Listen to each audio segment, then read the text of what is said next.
With the 21st pick, the Pittsburgh Steelers select Derrick Harmon, defensive tackle, Oregon. Let's bring in Locked On Steelers host Chris Carter to break down this pick. So, Chris, you broke the news that the Steelers would go D tackle with Harmon, as they did indeed. So, in addition to your intel and really your connectivity within the organization, what made you so confident that the Steelers would indeed go defense and go with Harmon?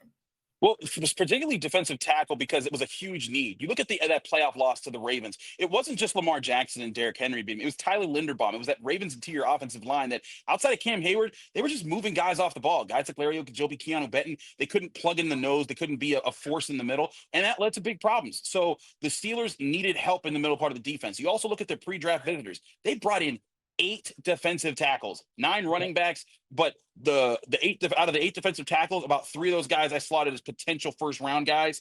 And Harmon, to me, was the best of the guys they brought in. Now, I had Kenneth Grant ranked higher than Derrick Harmon, but Derrick Harmon they loved. When I talked to Derrick Harmon at the combine, Tanitra, he talked about Cam Heyward so much. He's like, that's the guy I model my game after. And you look at their builds; they're almost built the same exact way. I think Harmon guy's a little bit longer of arms, and I think Cam was a little bit heavy coming out of college, but they were built so similarly in college. And also Harmon leading all of college football's interior defensive linemen and pass rushing pressures. It just all added up to being the guy.